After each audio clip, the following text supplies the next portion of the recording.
Bonsoir, monsieur le porte-parole de l'ISFC.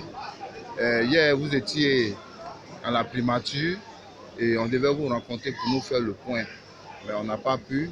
Aujourd'hui, nous venons vous voir directement à l'aéroport.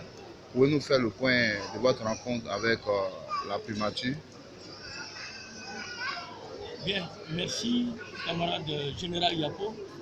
Comme on aime bien le dire, hier nous étions à la primature à une rencontre avec monsieur le Premier ministre dans le cadre du comité de suivi des accords que les organisations syndicales de la Côte d'Ivoire ont signés avec le gouvernement.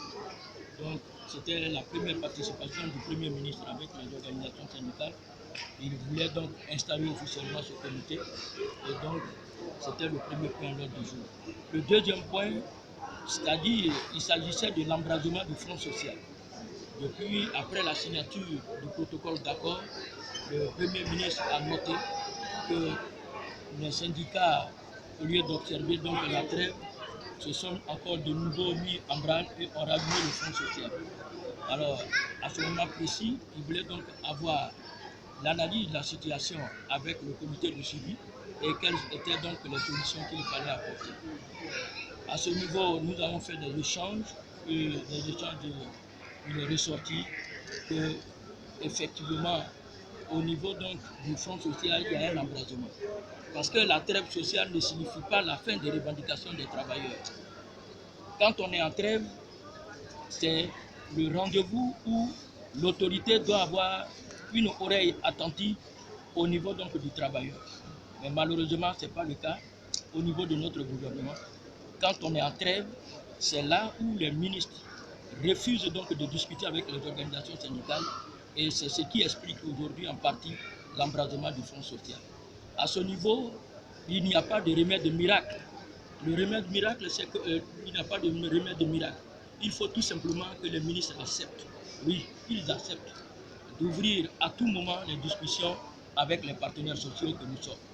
Je pense que c'est là et au niveau du gouvernement, nous avons demandé à ce que le dialogue soit un mode de gouvernance au niveau de notre État pour pouvoir juguler un certain nombre de mécontentements au niveau des travailleurs.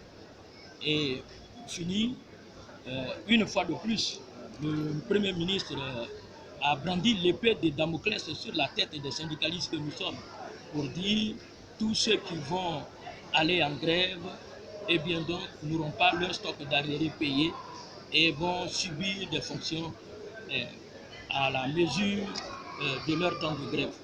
Je pense que c'est l'autorité, il fallait le faire pour que lui puisse gouverner sereinement. Mais nous, de notre côté, nous avons pris acte des mesures prises par le Premier ministre et nous attendons faire d'une manière ou d'une autre, faire aboutir nos revendications.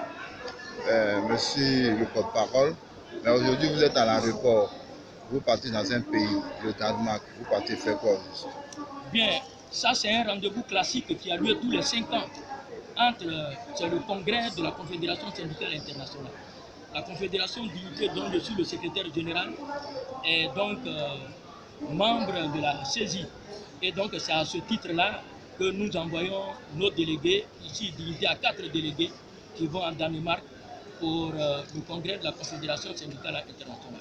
C'est le lieu de trouver encore nos autorités les plus hautes au niveau du monde syndical pour les informer de la situation que nous vivons au niveau de notre pays en ce qui concerne la violation des droits des travailleurs.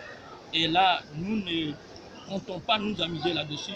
Nous allons instruire l'organisation syndicale au plus haut niveau que nos droits sont constamment violés par nos autorités. Mais vous partez aujourd'hui, vous partez pour revenir dans quelques jours.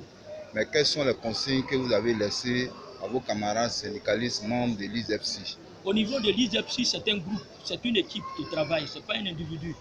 Nous avons tenu nos réunions, nous avons affiné nos stratégies, mais ce n'est pas ici, au niveau donc des médias, qu'on va donc ouvrir. Je pense que c'est un groupe. Si David Bliblé n'est pas là, il y a d'autres personnes. Tous les secrétaires généraux se valent et chacun qu'il soit aujourd'hui le porte-parole du moment, peut jouer clairement le rôle qu'on attend de lui. Mais mon départ ne doit pas constituer, ce n'est pas un abandon de la lutte. Non, j'y vais pour continuer la lutte au plus haut niveau. Et je reviens au moment précis, avant même le préavis de grève que nous avons déposé, pour qu'on puisse continuer le combat.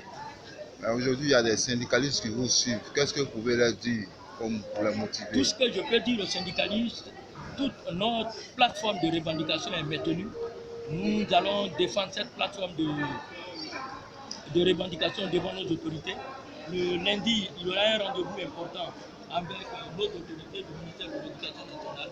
À ce niveau, l'ISEPSI a affiné toute sa stratégie et nous comptons défendre les travailleurs pour que nos revendications aboutissent. Donc, qu'il reste véritablement mobilisé, c'est vrai, qu'il soit serein, que nous sommes bien en place et nous comptons défendre nos droits. Bon, merci, monsieur le porte-parole de l'ISEPSI. Et à bientôt, je salue tout le monde. Ok, bon voyage.